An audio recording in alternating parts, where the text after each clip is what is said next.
성탄맞이 특세 첫 번째 날 주신 주의 말씀을 함께 보시겠습니다. 마가복음 2장 16절에서 17절까지의 말씀이 되겠습니다.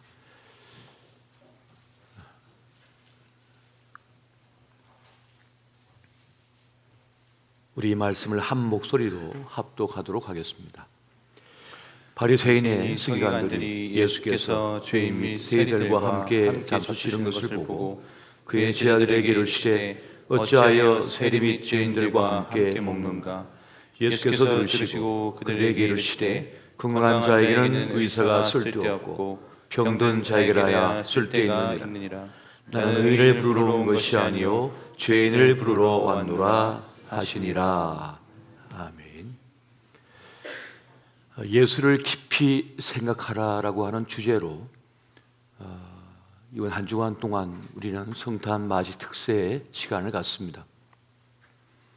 우리가 세상을 살다 보면 자꾸만 세상의 마음을 뺏겨서 세상 사람들이 어떻게 생각을 하는가, 세상은 무슨 말을 하고 사는가, 세상은 무엇을 원하는가 하면서 온통 우리의 마음이 세상을 향해 있습니다.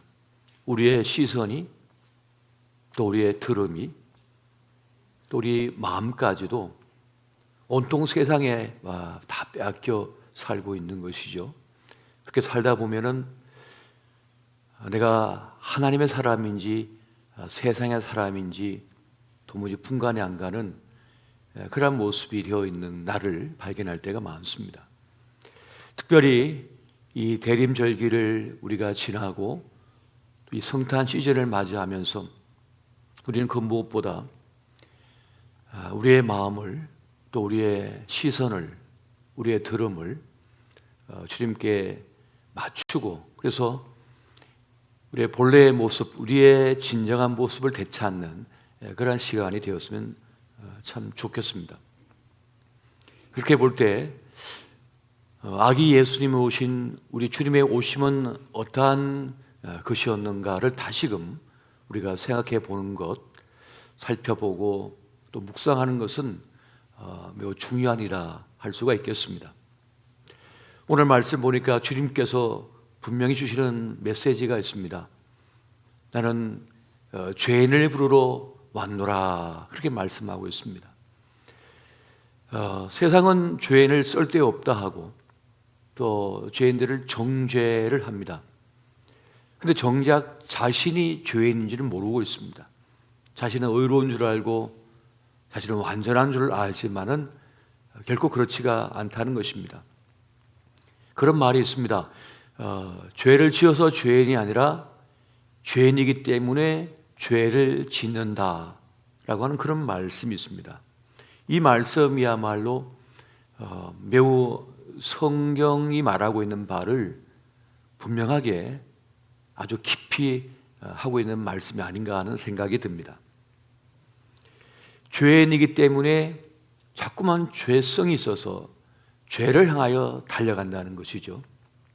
그렇게 우리가 바른 것을 가르치고 바른 태도를 가르치고 또 좋은 것을 그렇게 많이 배웠습니다마는 나도 모른 채 내 자신이 죄를 향하여 달려가고 또 죄된 모습을 가지고 있는 것은 바로 우리가 죄인이기 때문이라는 그 분명한 말씀을 지금 주고 있는 것입니다.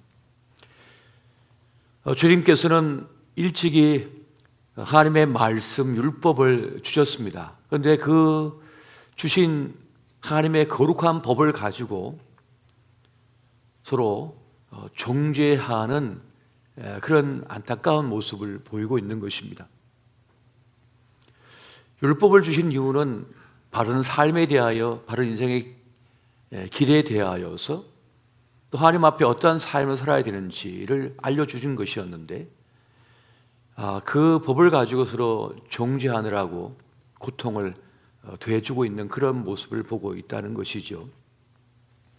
로마서 5장 20절에 보면 율법이 들어온 것은 범죄를 더하게 하려 함이라는 말씀이 있습니다.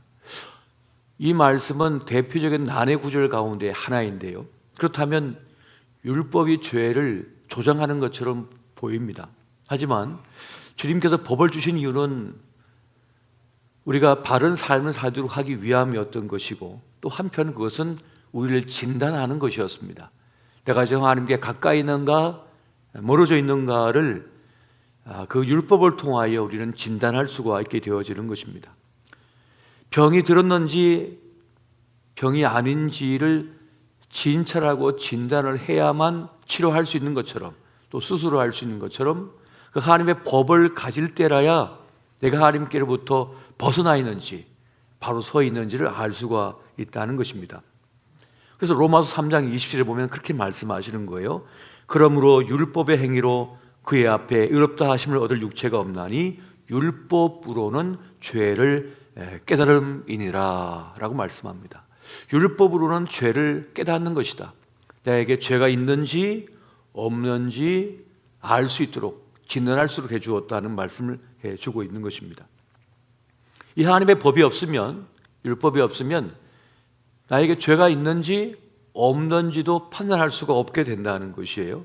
마치 진단 키트로 살펴보아서, 검사해 보아서 내가 코로나19에 지금 병이 들었는지 안 들었는지를 판단하는 것처럼, 그 진단 키트처럼 말씀은 우리를 진단한다는 그 말씀을 하고 있는 것입니다. 그래서 로마서 5장 13절에 보면 죄가 율법 있기도 전에 세상에 있었으나 율법이 없을 때에는 죄를 죄로 여기지 아니하였느니라 라고 말씀합니다. 하나님의 법이 없을 때는 죄가 분명히 있었지만은 그것이 죄를 죄로 여기지 않는 그런 형편 속에 있었다는 것입니다. 그래서 하나님의 말씀, 하나님의 율법을 통해서 우리는 죄를 깨닫게 되고, 내가 하나님께로부터 멀리 떠나 있구나 하는 것을 깨달음을 통해서 뭡니까? 그 사도 바울의 고백처럼 오라 나는 공고한 사람이로다. 이 사망의 몸에서 누가 나를 건져내랴 하는 탄식 속에 취해지게 되는 것입니다. 나를 깨닫게 되는 것이죠. 그렇게 탄식하는 이들을 위하여 예수님께서 오셨다는 것입니다. 바로 죄인들을 위하여 오셨다는 것이죠. 주님께서 죄인을 부르러 오신 이유는 정죄하기 위함이 아니었습니다. 구원하기 위함이었습니다. 위로하기 위함이었습니다. 오늘날 우리의 신앙을 살펴보게 되면 그 하나님을 믿으면 믿을수록 자꾸 정죄하는 쪽으로 갑니다. 주님의 마음을 닮아야 되는데 예수님 당시에 바리새인과 서기관처럼 자꾸 누군가를 정죄하는 쪽으로 흐릅니다. 온 세상이 정죄하고 있지 않나요? 서로 죄를 지목하고 죄를 공격하고 그런 일들이 계속해서 벌어지고 있습니다. 그래서 이 세상이 자꾸만 불행한 쪽으로 가요. 아픈 쪽으로 가는 거예요. 그 이유는 정죄하기 때문에 그렇습니다. 그런데 우리 주님께서는 정죄하기 위해서 죄인을 부르신 것이 아닙니다. 하나님께서 풍부하여 주신 자기의 생애 삶을 제대로 살아가지 못한 사람들을 불쌍히 여기시고 위로하시고 그리고 그들을 구원하기 위하여 오셨다는 사실이에요. 요한복음 3장 14절부터 16절까지의 말씀을 보면 이렇게 말씀합니다. 모세가 광야에서 뱀을 든 것 같이 인자도 돌려야 하리니 이는 그를 믿는 자마다 영생을 얻게 하려 하심이니라. 하나님이 세상을 이처럼 사랑하사 독생자를 주셨으니 이는 그를 믿는 자마다 멸망하지 않고 영생을 얻게 하려 하심이라. 멸망하지 않고 영생을 얻도록 하기 위하여 오셨다라고 말씀하고 있는 것입니다. 이것이 우리 예수님의 본심입니다. 본심인 것이에요. 제가 한 번은 한 청년을 상담을 하게 됐는데 이 청년이 화장실에서 자기 손목을 그은 거예요. 그래서 그 부대에서 난리가 났습니다. 아침에 출근해 보니까 부대가 그냥 그 사이트 산 꼭대기 있는 부대인데 한 150명 정도 근무를 하는데 그 사건 때문에 부대가 그냥 난리가 난 것이죠. 어떻게 할 것이냐. 이 아이가 또 그렇게 하면 어떡할 거냐. 그래서 목사님을 만나 보게 해야 된다. 그래서 교회를 다니지 않는 형제였는데 제가 만나서 상담을 이렇게 했어요. 그랬더니 그런 얘기를 하는 겁니다. 휴가를 받아서 집에 갔더니 반지하에 사는 어머니의 그 냉장고를 열어보니까 소주가 가득 있는 거예요. 그리고 그 상에 엎어져 있는 굴러다니는 소주병도 보이고 말이죠. 아버지에게 버림받고 이제 홀로 있는 그 어머니와 같이 있다가 이제 군에 온 거죠. 그 모습을 보고 마음이 너무 아프고 힘든 거예요, 이 청년이. 근데 그날따라 여자친구도 오늘 꼭 부대에 들어가야 돼, 꼭 들어가야 돼 하고 하면서 하루만 더 있다 가면 안 돼, 하루 더 있다 가면 촬영인데, 그렇게 얘기하니까 차마 발이 떨어지지 않는데 그래도 그렇게 헤어지고 이제 산 꼭대기에 올라온 거죠. 근데 그날 밤에 자기 인생이 너무 처량하고 어머니가 너무 불쌍하고, 그래서 결국은 화장실에 자기 손목을 그은 것이었어요. 그래서 한참 상담을 하고 또 그 얘기를 듣고 하다가 제가 그런 얘기를 했습니다. 너 때문이 아니야. 너 때문이 아니야. 그랬더니 이 친구가 그 앞에서 눈물을 뚝뚝 흘리는 거예요. 나중에 엉엉 울더라고요. 마치 어머니가 저렇게 불행하게 된 것은 자기 때문인 것 같고, 우리 집안이 이렇게 불행하게 된 건 다 자기 때문인 것 같고, 내가 태어나지 않았더라면 이런 일이 벌어지지 않았을까 하는 그런 자책감, 정죄감이 이 청년의 마음을 확 잡고 있었던 거죠. 근데 너 때문이 아니야 라고 하는 그 말에 그동안 그를 꽉 잡고 있는 것에서 그의 마음이 한결 이제 풀려난 듯한 그런 모습을 이제 보게 되었어요. 사실 많은 이들이 이 세상이 정죄하는 쪽으로 모든 것이 흘러가다 보니까 답을 정죄로 매듭을 지으려고 하는 경향이 많습니다. 근데 답이 없어요. 정죄 다음에 없어요. 그럼 어떻게 하는 겁니까? 정죄해서 어떻게 할 거예요? 병든 것에 대하여 정죄하고, 사업이 어려워진 것에 정죄하고, 공부 못하는 것에 대하여 정죄하고, 내 지금 삶이 힘겨운 것에 다 정죄하고. 근데 바리새인 서기관들은 모든 걸 정죄로 풀려고 했어요. 하나님의 법은 살리는 법이었는데 그 살리는 법을 가지고 다 죽이는 쪽으로 갔어요. 그래서 주님께서는 그 죄인들과 세리들과 함께 밥상에 둘러 앉았을 때 그들을 정죄하지 않습니다.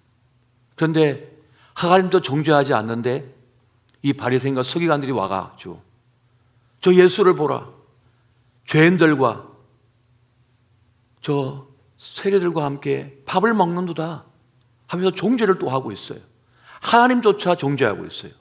이게 인간의 버릇이에요. 이것이 자기를 불행하게 만들고, 다른 사람을 불행하게 만들고, 가족을 불행하게 만들고, 온 세상을 지옥으로 만들고 있는 것입니다. 그런데 주님은 죄인을 부르러 오셨는데 죄인을 정죄하기 위하여 부르신 것이 아닙니다. 그들을 위로하기 위해서예요. 어찌하여 네가 죄인이 되었느냐, 어찌하여 이렇게 힘들어졌느냐, 이렇게 비참한 삶이 됐느냐, 그들을 어루만지고 위로하기 위해 오셨던 것입니다. 그리고 그들을 구원하기 위하여 오신 것이었습니다. 여러분, 수술법도 여러 가지가 있지 않을까요? 수술법도 여러 가지가 있는 것입니다. 치료법이 여러 가지가 있는 것입니다. 어떤 건 메스를 대해서 그 암덩어리를 꺼내야 되지만은 어떤 병은요, 어루만져야 되는 거예요. 어루만져야 되는 거예요. 햇볕을 쬐야 되는 거예요. 치료법이 다 다른 거죠. 근데 주님은 그들을 위로하고 격려하고 다시 용기를 내도록 그렇게 어루만지셨습니다. 주님의 치료법은 너무나 간단한 것이었고 그리고 잔잔한 것이었습니다. 근데 그것이 그들을 살렸던 거예요. 주님이 제일 싫어하는 게 있다면 그것은 자기 의를 주장하는 것입니다. 자기 의를 주장하는 것을 주님은 제일 싫어하십니다. 남의 눈에 있는 티끌은 보면서도 자기 눈에 있는 들보는 보지 못하는 그러한 연약한 모습을 주님께서는 보시고는 참 안타깝게 여기셨습니다. 주님께서는 왜 그렇게 존재하지 않고 위로하셨을까요? 우리의 체질을 아시기 때문이라고 말씀합니다. 우리를 너무 잘 아시기 때문에 그렇습니다. 연약하기 때문인 거예요. 연약하기 때문인 거예요. 완벽하지 않기 때문에 실수를 하고 자꾸만 어그러진 길로 가고 있는 것입니다. 그래서 주님께서는 그들을 불쌍히 여기시고 비난하지 아니하시고 품으셨던 것을 보게 됩니다. 여러분, 이제 말씀을 맺습니다. 로마서 8장 1절과 2절 말씀으로 말씀을 맺고자 합니다. 잘 들어보십시오. 그러므로 이제 그리스도 예수 안에 있는 자에게는 결코 정죄함이 없나니 이는 그리스도 예수 안에 있는 생명의 성령의 법이 죄와 사망의 법에서 너를 해방하였음이라. 예수 안에서는 정죄함이 없답니다. 안타까움이 있고 슬픔이 있죠. 정죄함이 없대요. 오늘 저와 여러분이 예수 안에서 살기로 작정하셨다면 다시 한번 우리 예수님을 깊이 생각하는 이 한 주간을 통해서 그렇게 주님과 더 가까워지는 삶, 복된 삶을 이루어 가시고 특별히 오늘 첫째 날에는 예수 안에는 결코 정죄함이 없다는 말씀을 기억하시면서 죄인된 나를 부르러 주님께서 오셨다는 이 사실을 믿고 그렇게 다시 용기를 내시는 저와 여러분 되시기를 예수 이름으로 축원드립니다.